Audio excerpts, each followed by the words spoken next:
Assalamualaikum warahmatullahi wabarakatuh. Pada kesempatan kali ini kita akan membahas tentang tantangan dunia farmasi di masa depan.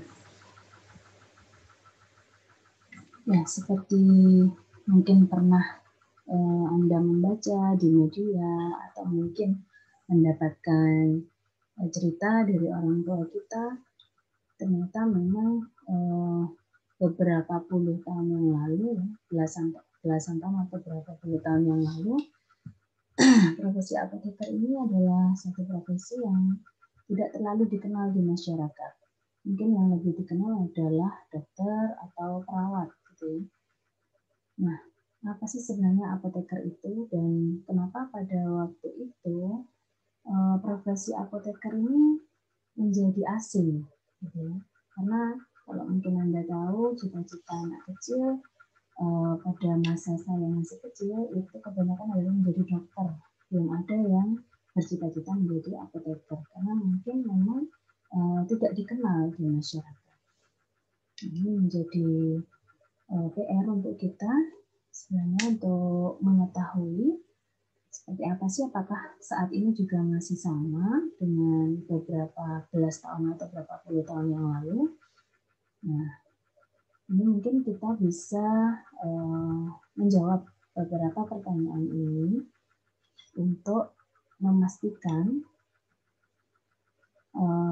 apakah memang profesi apoteker ini adalah suatu profesi yang pada saat ini itu sudah dikenal oleh masyarakat. Ya. Oke. Yang pertama adalah siapa sih sebenarnya yang disebut dengan apoteker? Nanti silakan Anda mencoba menjawabnya. Kemudian, apa sebenarnya pekerjaan atau tanggung jawab dari seorang apoteker? Apakah apoteker memahami format pekerjaan atau tanggung jawabnya? Kemudian, apakah pemerintah memahami dan melegitimasi pekerjaan profesi apoteker? Apakah masyarakat memahami profesi apoteker? Dan apakah profesi lain memahami profesi apoteker? Nah, ini menjadi PR kita semua untuk mencoba menjawab ya, pertanyaan-pertanyaan ini tadi, sehingga kita bisa mengukur sebenarnya profesi apoteker itu saat ini seperti apa posisinya, gitu ya. Oke. Nah, sebagaimana kita ketahui, apoteker ini adalah salah satu profesi yang bekerja di bidang kefarmasian. Ya. Di bidang kefarmasian itu kita tidak hanya berkutat tentang obat. Jadi kalau kita mau pilah di sini seperti apa sih tanggung jawab dari kefarmasian itu, yang pertama adalah terkait produk. Ya, ini sebelah kiri. Kemudian yang sebelah kanan kita juga bertanggung jawab terkait dengan pelayanan kefarmasian. Nah, kita akan bahas seperti apa sih, kenapa kok kita bertanggung jawab terhadap produk dan juga bertanggung jawab terhadap layanan kefarmasian. Nah, jadi untuk yang sebelah kiri terkait produk, apa saja yang akan menjadi tanggung jawab seorang apoteker atau farmasis? Ya, yang pertama produk kefarmasian tadi yaitu produk yang berupa sediaan jadi obat, ya, jadi bisa obat. Kemarin kalau dalam peraturan juga bahan obatnya juga ya, bahan obat dan bahan-bahan tambahannya ya. Kemudian kosmetik, kemudian jamu, alkes atau alat kesehatan, juga bahan diagnostik. Bahan diagnostik itu contohnya reagen yang bisa digunakan untuk tes-tes ini ya, tes lab yang nanti bisa menghasilkan atau membantu diagnosa dari suatu penyakit. Nah, kemudian seorang farmasi atau apoteker juga bertanggung jawab pada produk kegiatan penyelenggaraan pelayanan penggunaan atau pembuatan produk kefarmasian. Jadi termasuk dalam proses pembuatannya juga. Nah, yang kedua terkait dengan jasa kefarmasian. Di sini kita bertanggung jawab ya, terhadap tindakan kefarmasian yang diselenggarakan oleh apoteker dalam rangka pelaksanaan pelayanan kefarmasian. Nanti kita rinci seperti apa masing-masingnya. Nah, seperti ini kalau kita pilih tadi ya, ada barang dan ada jasa. Untuk barang atau produk biasanya berkaitan dengan proses produksinya, ya. Jadi ada tadi sediaan obat, alat kesehatan, alat diagnostik, kosmetik, bahkan makanan juga kadang masih apoteker yang bertanggung jawab di pabrik makanan. Walaupun kadang juga sudah ada sarjana yang sarjana teknologi pertanian, teknologi hasil pertanian ya, yang kadang juga berperan di dalam proses produksi makanan. Tapi kadang masih ada apoteker yang bekerja di bidang ini. Ini juga sediaan alam. Nah, jadi mulai proses perencanaan sampai pembuatan produk-produk yang berada di bawah tanggung jawab seorang farmasis atau apoteker.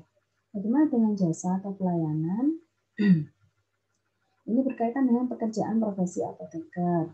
Jadi pelayanan berbasis profesi. Kemudian pelayanan tentang farmakoterapinya. Jadi bagaimana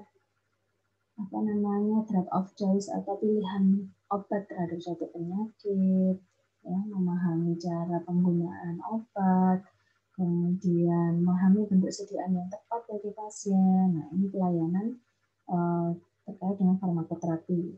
Kemudian juga termasuk analisis farmasi. Ya, jadi seorang farmasis juga dia bisa bekerja pada pelayanan analisis farmasi. Misal seperti di BPOM ya, itu ada bagian pengujian. Ini pengujian sediaan obat ataupun sediaan kosmetik ataupun sediaan makanan. Ini juga mungkin di unit-unit layanan yang menyediakan layanan untuk analisis farmasi. Kemudian juga terkait dengan pembuatan formulasi, jadi pembuatan formula sediaan jadi farmasi. Jadi di bagian risetnya ya, jadi memberikan konsultasi terhadap formula sediaan, misalnya sediaan tablet bahan herbal misalnya seperti itu. Jadi banyak ya sebenarnya bidangnya dan yang menjadi tanggung jawab seorang farmasis atau apoteker itu ya, mulai dari produknya juga sampai ke layanannya. Nah, seperti apa sih sebenarnya perspektif kefarmasian di Indonesia dengan melihat peran seorang apoteker atau farmasis tadi dengan bidang tanggung jawab yang cukup besar. Ya. Jadi kalau kita melihat nanti kita bisa mengukur sebenarnya tantangan kita itu di mana dan kita bisa menghadapinya seperti apa. Nah, di sini apoteker dia berada di tengah ya pengaruh ya, di tengah pengaruh kebijakan ya maupun hal-hal yang berada di luar kebijakan. Misalnya di sini apoteker itu akan dipengaruhi oleh pendidikan tinggi tempat pencetak apoteker-apoteker. Kemudian juga di sini akan dibatasi oleh kompetensi keahlian profesi.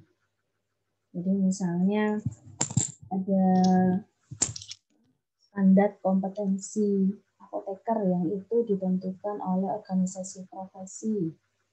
Kemudian juga dipengaruhi oleh fakta pasar tenaga farmasi. Misal, berapa sekarang jumlah lulusan apoteker dalam satu periode se-Indonesia. Ini akan menentukan sekali bagaimana menjadi tantangan ya bagi semua apoteker. Jadi ketika misalnya dalam satu semester itu yang diluluskan apoteker se-Indonesia misalnya ada 3.000. Nah ini nanti akan berperan di mana, tersebar di mana, daerahnya di mana, apakah akan mengumpul di Pulau Jawa semua, di Jakarta semua, atau seperti apa? Karena ini juga akan berhubungan dengan kebutuhan masyarakat terkait dengan layanan dari apoteker. Seperti itu. Kemudian kita juga dipengaruhi oleh sistem birokrasi pembangunan kesehatan Indonesia. Jadi jelas ya nanti ada kebijakan-kebijakan yang mungkin nanti akan mengatur ya peran kita, mengatur kita pada saat kita masuk ke dalam sistem pembangunan kesehatan Indonesia, misalnya dengan undang-undang, peraturan, ya mungkin pernah mengikuti beberapa bulan yang lalu ada aturan yang berubah, misalnya yang sebelumnya puskesmas itu seharusnya ada apotekernya sebagai penanggung jawab pelayanan obat di puskesmas. Ya, ternyata ada pengaturan lain, mungkin berdasarkan melihat kebutuhan dan ketersediaan apoteker yang bersedia berkiprah di puskesmas mungkin masih kurang banyak, sehingga dibuat aturan saat ini tidak harus di puskesmas itu ada apotekernya. Nah, ini akan menjadi pengaruh ya buat perspektif kefarmasian di Indonesia. Apakah nanti akan menjadi lebih baik, lebih menantang ke depannya, atau malah menjadi suram, ya seperti itu. Jadi ini faktor-faktor ini akan mempengaruhi semuanya. Dan juga yang tidak kalah penting adalah ekonomi farmasi baik di dunia maupun di Indonesia. Sebagaimana kita ketahui, bisnis farmasi itu sudah mendunia, bahkan menjadi suatu kapitalisasi bidang kesehatan. Ya. Bagaimana perusahaan-perusahaan farmasi raksasa itu bisa menguasai dunia farmasi dan obat-obatan yang ada di dunia ataupun di Indonesia ya. Jadi yang perusahaan-perusahaan besar itu akan mampu mewarnai, akan mungkin sampai memonopoli peredaran obat-obat yang mungkin sangat dibutuhkan oleh masyarakat. Nah, ini juga akan berpengaruh terhadap peran apoteker ini tadi. Juga terhadap gerak apoteker ini tadi. Nah, tentunya ini akan menjadi suatu tantangan, ya, tantangan yang besar, bisa berat, bisa juga ringan, tergantung bagaimana sistem yang kita buat itu siap menghadapinya. Seperti itu. Jadi seperti pendidikan tinggi misalnya ya, tadi jumlah perguruan tinggi farmasi di Indonesia semakin banyak.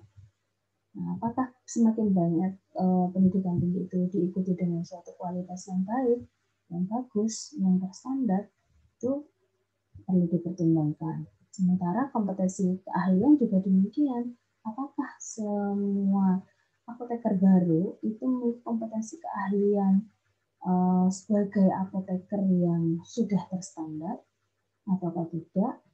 Kalau tidak, bagaimana? Misal yang lulusan Jawa dengan non-Jawa ternyata berbeda. Lah, padahal kan pasien kebutuhannya sama. Pasien butuh pelayanannya sama. Kalau kompetensi keahliannya berbeda, ini kan tidak baik. Seperti itu. Akan menjadi jurang yang berbahaya ketika kualitas keahlian profesi yang dimiliki lulusan itu berbeda. Itu juga fakta pasar tenaga farmasi ya, semakin banyak maka persaingan juga akan semakin tinggi dan itu akan mempengaruhi lapangan kerja, ya, kemudian persaingan dan lain sebagainya. Oke, mungkin seperti itu gambaran dari perspektif kefarmasian di Indonesia. Nah, selanjutnya ini adalah standar kompetensi apoteker Indonesia. Ya. Ini saya ambil dari IAI, ya. Jadi standar kompetensi yang dibuatkan oleh IAI. Di sini ada 9 poin. Ya, jadi nanti kita akan bisa membayangkan, menggambarkan apakah dengan standar kompetensi yang sudah ditetapkan ini kita siap menghadapi ini tadi, segala tantangan yang ada ini tadi. Oke, yang pertama adalah mampu melakukan praktek kefarmasian secara profesional dan etik. Jadi seorang apoteker nantinya harus mampu melakukan praktek kefarmasian. Praktek kefarmasiannya apa saja? Ya banyak, di semua tanggung jawab yang dia miliki. Artinya, nah, baik di barang maupun di layanan. Secara profesional dan etik, jadi ya sesuai peraturan, sesuai kode etik, ya, maka harus dipenuhi. Ini yang kedua adalah mampu menyelesaikan masalah terkait dengan penggunaan sediaan farmasi. Nah, ini yang sering terjadi adalah masalah pada saat penggunaan sediaan farmasi, baik karena informasi tentang obat atau sediaan farmasi yang tidak diberikan kepada pasien dengan baik, atau mungkin karena apotekernya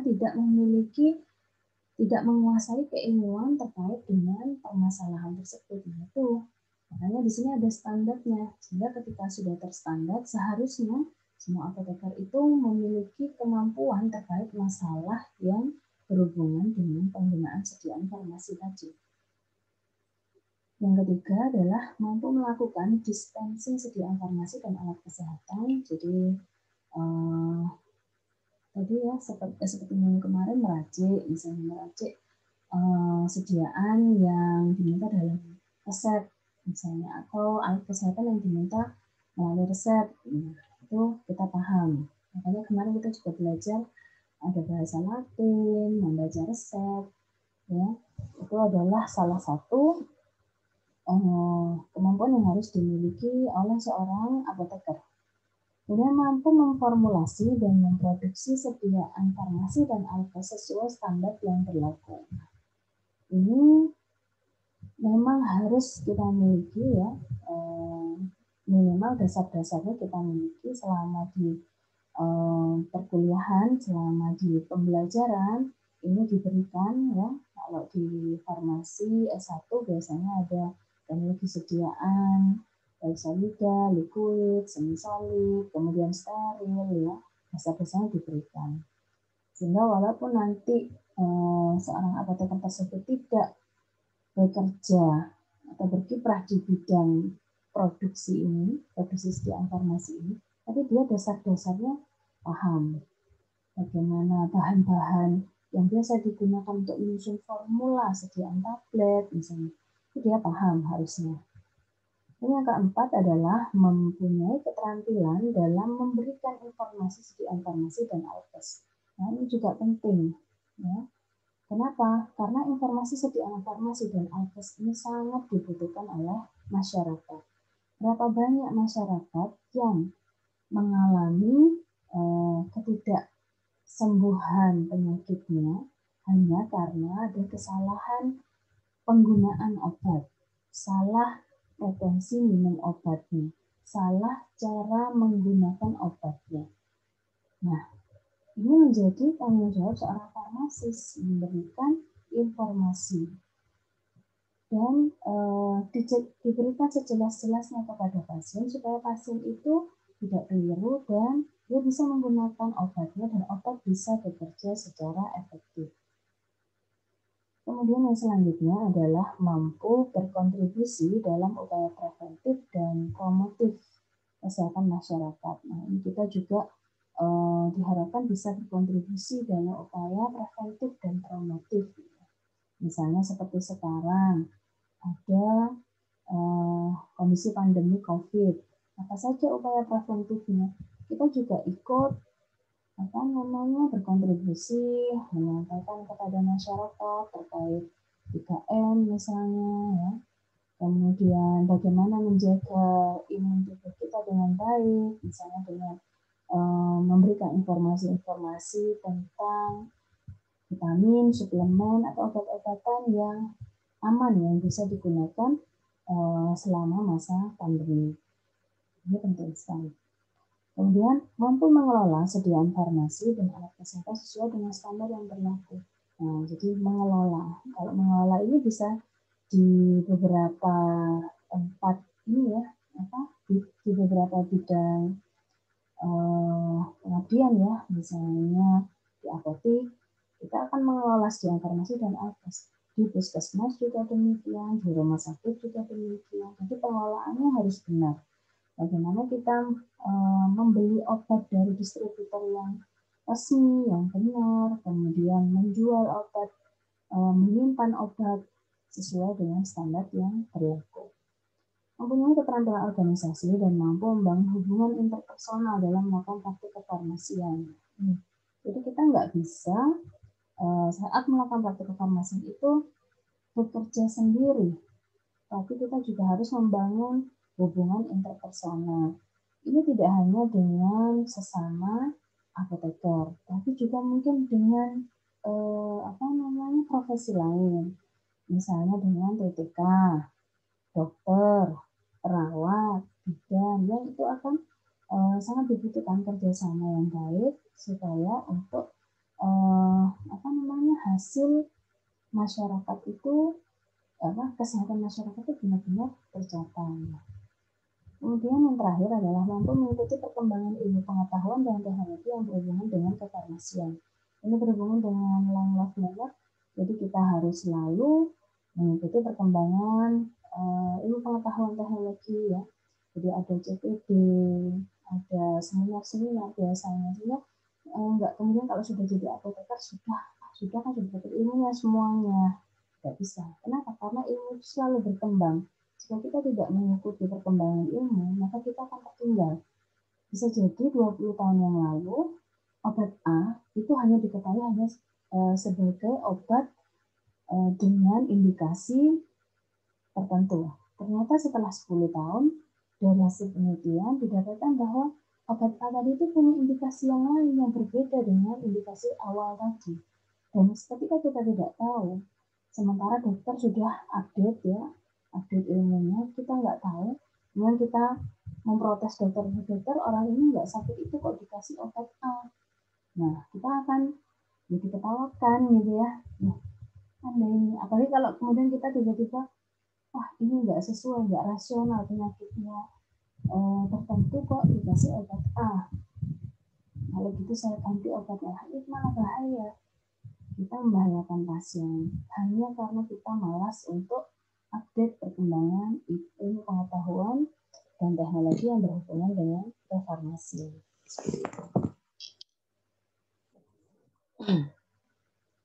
Nah, seperti apa tantangan kefarmasian di masa depan ya? Kedepannya dengan berbagai perspektif tadi yang sudah saya jelaskan di depan, itu bisa jadi muncul hambatan, ancaman, tantangan, gangguan gitu ya, yang mungkin akan sangat berpengaruh terhadap profesi kita. Tetapi peluang-peluang bidang kefarmasian di masa depan itu masih sangat luas, masih sangat banyak kesempatan untuk mengembangkan diri di bidang kefarmasian.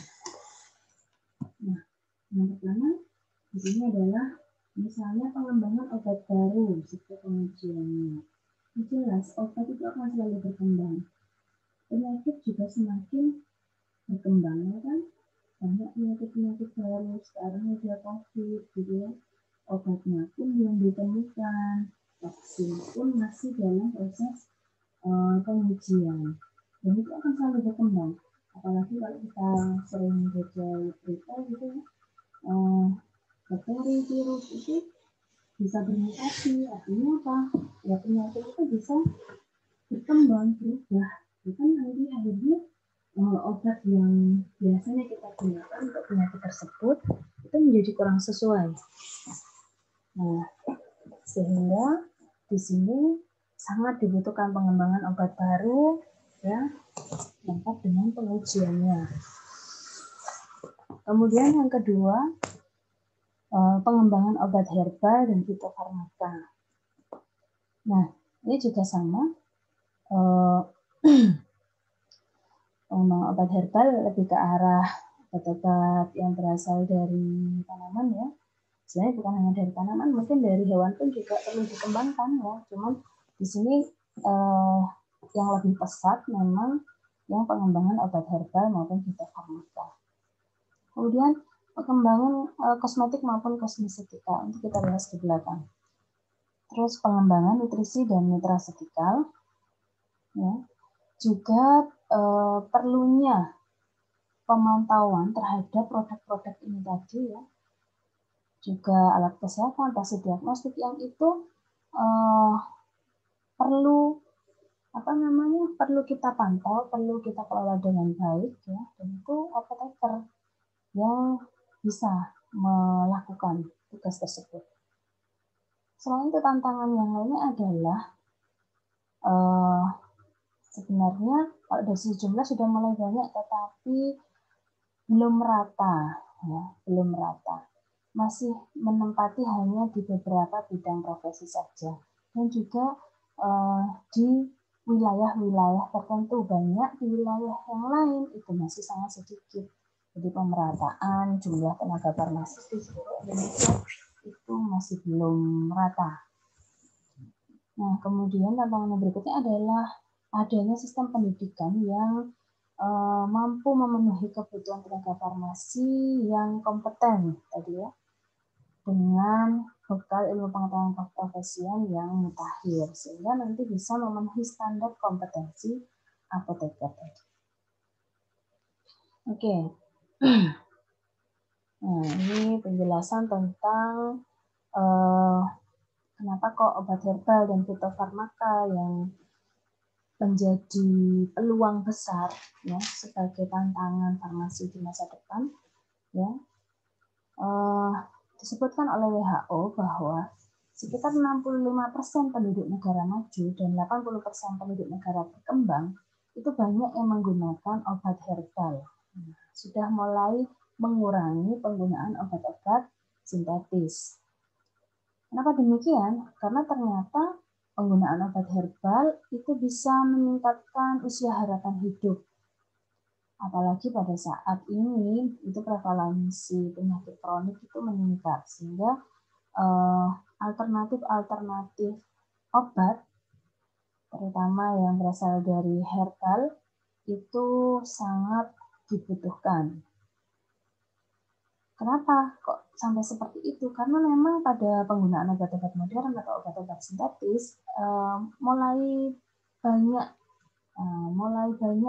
menimbulkan kegagalan. Seperti misalnya antibiotik. Antibiotik itu semakin lama semakin tidak mampu mengatasi bakteri yang ada. Mungkin kalau dulu flu cukup dengan amoxicillin, karena masyarakat mengalami melakukan penggunaan obat yang tidak sesuai, tidak mengikuti aturannya, seperti misalnya antibiotik minumnya sembarangan, maka terjadi resistensi, sehingga bakteri sudah tidak mampu diatasi dengan antibiotik yang seharusnya mampu. Nah, ini kan butuh alternatif lain. Nah, biasanya dicarilah obat-obat alternatif, ya, baik itu obat baru maupun obat-obat herbal ini tadi. Ya, begitu juga efek samping. Efek samping obat modern kan sudah semakin lama semakin diketahui, ya. Hasil penelitian, ternyata ada efek samping yang tidak diinginkan, tidak baik untuk pasien, ya. Sehingga masyarakat juga menghindari. Ya, sama seperti pada saat kondisi COVID, ya. Awal-awal COVID dulu ada pedoman penggunaan obat untuk terapi COVID itu ada banyak, ya, ada antibiotiknya, antivirus, dan lain sebagainya. Dan masyarakat sudah heboh pada mau beli di apotek tuh.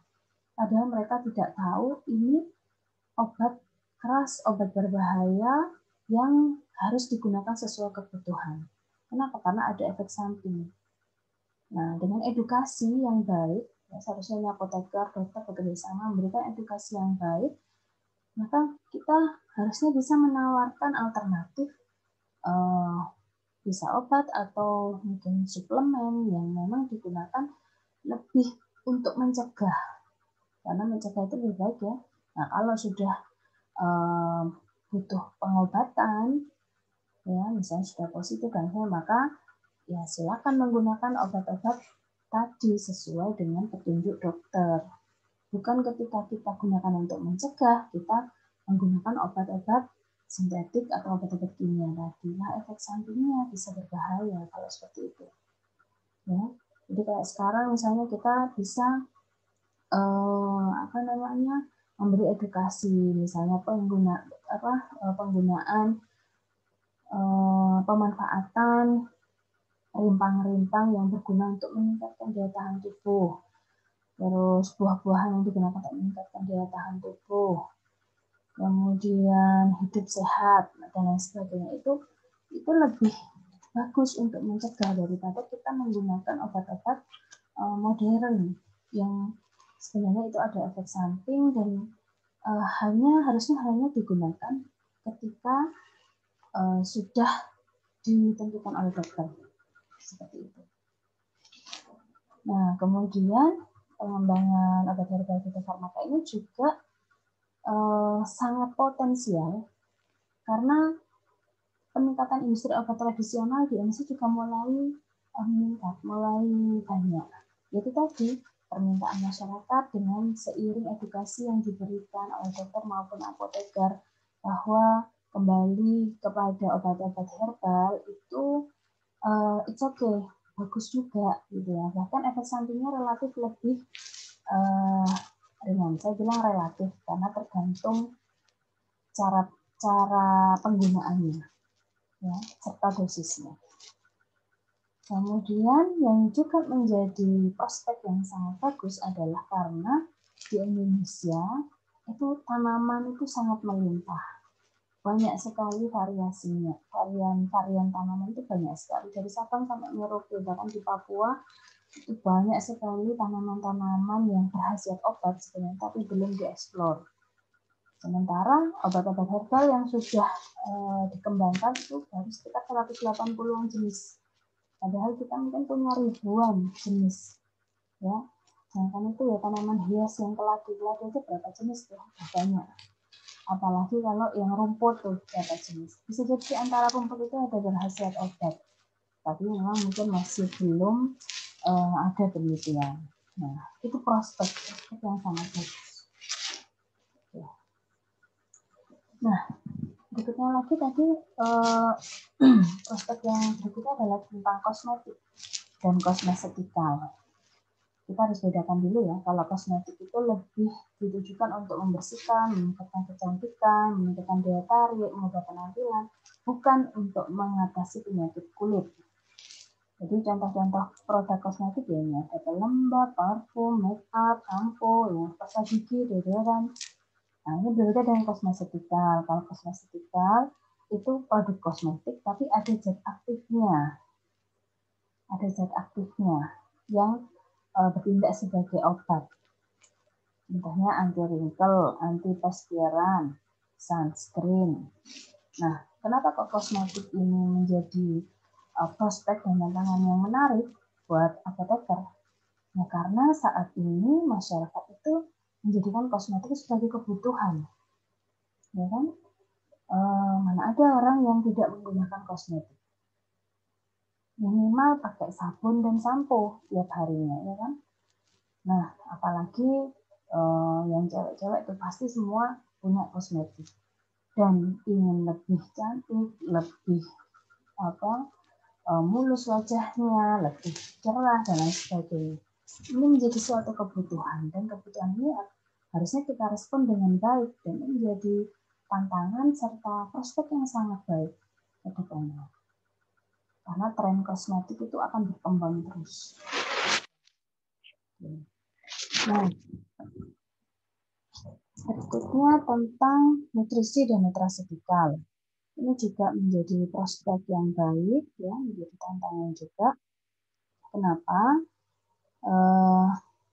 Jadi nutrasetikal itu apa sih? Nutrasetikal adalah bahan alam yang murni atau pekat, atau bisa juga senyawa kimia bioaktif yang memiliki efek meningkatkan kesehatan atau mencegah penyakit, bahkan bisa mengobati penyakit. Seperti apa sih? Nutrisi, ya. Nutrisi itu ada yang nutrisi parenteral, ada nutrisi enteral. Vitamin, mineral, asam amino. Kalau nutrasetikal itu lebih ke arah zat dari bahan alam, diambil dari bahan alam. Ini contohnya beta-karotin, ya, untuk serangan jantung, glukosamin sangat terkenal untuk mengatasi osteoartritis radang sendi. Ya. Jadi menjadi peluang yang sangat besar bagi farmasis untuk mengembangkan produk-produk baik nutrisi maupun nutrasetikal. Kenapa? Karena saat ini masyarakat itu sudah mulai berpikir lebih baik mencegah daripada mengobati. Sehingga mereka lebih baik mencegah dengan menggunakan nutrisi atau nutrasetikal dibandingkan obat. Karena mereka mulai paham bahwa obat-obat sintetis atau obat kimia itu ada efek samping yang tidak diinginkan, dan itu bisa jadi bisa parah juga sama dengan penyakit yang ingin diobati, seperti itu. Nah, jadi itu tadi berbagai tantangan dan prospeknya, ya. Nah, ini juga yang juga masih menjadi prospek besar, ya, bagi bagi dunia kefarmasian adalah terkait dengan pelayanan kefarmasian, ya. Mengapa demikian? Tadi kan masih yang sebelumnya kan produk, ya, Kak. Ini yang layanan jasanya. Nah, awalnya dulu, seperti saya cerita di awal tadi, sekitar belasan tahun yang lalu, atau mungkin puluhan, ya 20 atau 30 tahun yang lalu, dunia farmasi itu masih produk oriented. Jadi masih berorientasi pada produk. Yang penting obat yang ditulis oleh dokter di resep itu kita berikan ke pasien, titik. Obatnya harus dikasihkan. Tanpa kita perlu tahu apakah obat itu akan diminum, apakah obatnya minumnya tepat, apakah mungkin ada interaksi obat, kita nggak mau tahu. Yang penting obat itu dikasihkan sesuai dengan resep dokter. Ya, jadi gambarannya itu seperti ini, ya. Apotekernya itu semacam ya melayani obat, ya. Kalau resep yang melayani resep dokter, hanya ya ada pembelian maka dikasih, gitu, ya. Nah, semakin berkembangnya paradigma pelayanan kefarmasian, ya ini juga sebenarnya berbarengan dengan pelayanan bidang-bidang profesi lain, ya. Dokter, perawat juga mulai berkembang semua, tidak lagi orientasinya seperti dulu, ya. Nah, sekarang pada saat ini yang lebih berkembang adalah passion oriented. Jadi orientasinya kepada pasien. Bagaimana pasien itu bisa mendapatkan layanan yang baik, informasi yang baik, sehingga dia bisa menggunakan obat dengan baik dan obat tersebut efektif.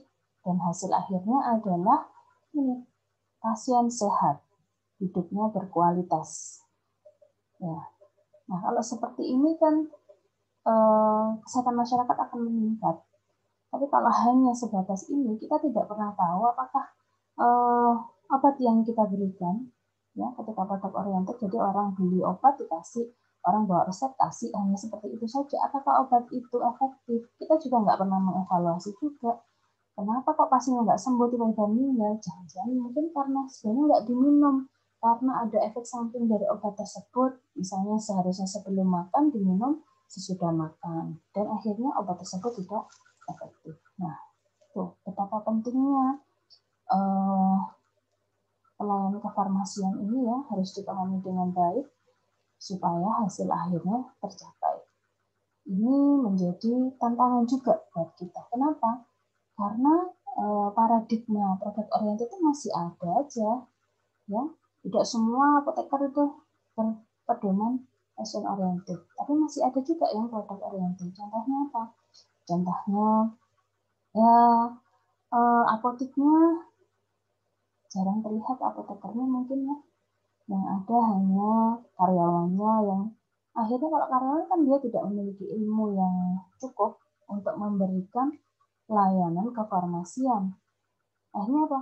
Ya ada pasien beli obat, kasih, ada resep masuk, kasih. Tapi informasi tentang obat, layanan kefarmasiannya itu tidak tersampaikan. Ya, akhirnya kan masih tetap seperti ini, belum berkembang ke arah ini. Gitu. Ini tantangan yang cukup berat, ya, dan harusnya ini bisa diubah. Oke, jadi itu tadi rincian tantangan yang mungkin terjadi ya di masa depan juga mungkin masih muncul ya, tapi itu menjadi prospek juga yang sebenarnya masih berpeluang besar bagi apoteker-apoteker untuk berkiprah di sana, memperbaiki itu semua. Tuh. Nah, ini gambaran sebaran apoteker di bidang industri, yang paling kecil di bidang pemerintahan ya, mungkin kalau di bidang pemerintahan itu misalnya di Dinas Kesehatan, di BPOM, seperti itu ya, sekitar 11%, kemudian di industri sekitar 15%, nah di komunitas, di apotek layanan, klinik ya, itu cukup besar sebenarnya, 53. Ini yang menyumbang tadi itu layanan kefarmasian yang cukup tinggi. Ketika ini bagus, ketika yang kefarmasian bagus, maka ini menjadi establis nantinya. Jadi juga di rumah sakit.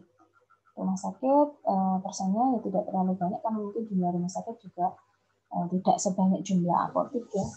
Nah, sehingga di bidang ini semua ini membutuhkan suatu pemahaman yang tepat terkait dengan tantangan tadi dan prospek-prospek itu tadi.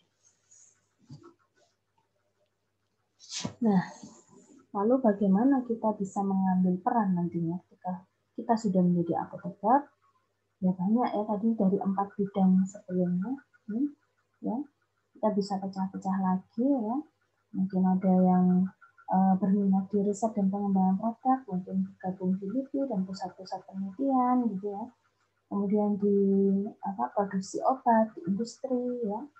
Industri pun juga ada UKOT ya, industri kecil obat tradisional, ya nggak harus industri obat semua, pabrik obat semua, tapi juga mungkin industri-industri lokal yang memang butuh pendampingan dari apoteker, bekerjasama dengan apoteker.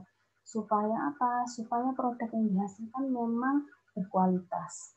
Kayak misalnya industri kecil jamu, ya ada kan industri kecil jamu itu kalau apotekernya tidak berperan banyak, ya pemiliknya kan sesukanya, jamunya pokoknya pakai resep orang tua saya, ini dikasih zat ini, padahal zat itu mungkin berbahaya bagi pasien. Nah, itulah peran apoteker di sana, cukup besar perannya. Kemudian di bidang distribusi, ya di distribusi obat, di distributor, PBF, ya, subdistributor, itu sangat diperlukan peran apoteker yang benar. Kenapa? Kalau yang megang, yang bertanggung jawab bukan seorang apoteker, bagaimana dia bisa memahami stabilitas produk? Nyusun obatnya sembarangan, taruh di bawah, kena kelembapan, atau yang seharusnya disimpan di kulkas, taruh di suhu ruang, rusak ini nanti. Nah, distribusi ini memang harus penanggung jawabnya seorang apoteker juga. Dan di bidang pelayanan tadi masih banyak, ini masih luas. Layanan apotek, klinik, sekarang lagi banyak klinik yang kerjasama dengan BPJS. Butuh sekali adanya apoteker. Ya, kenapa? Ya tadi kita bisa berikan layanan terbaik dari seorang apoteker, informasi obat, cara penggunaan obat, kemudian mungkin ada interaksi dan lain sebagainya. Kemudian di bidang regulasi ini misalnya tadi Dinas Kesehatan, BPOM, ini juga setiap tahun selalu ada rekrutmen ya, dan ketika sudah masuk ke dalamnya, orangnya sangat besar meregulasi. Kalau nggak ada regulasi bagaimana? pasti kacau. Obat-obat keras, obat-obat narkotik, psikotropik akan bebas dijual sembarangan. Apotek jual psikotropik, itu bahaya sekali. Kemudian di perusahaan asuransi saat ini bisa mungkin BPJS ya, sudah banyak sekali ada BPJS itu biasanya ada apotekernya, karena memang juga mengurus ini terkait obat juga, mengatur bagaimana obat-obat yang dijadikan acuan yang harus ada di klinik misalnya, atau harus ada di rumah sakit dan lain sebagainya.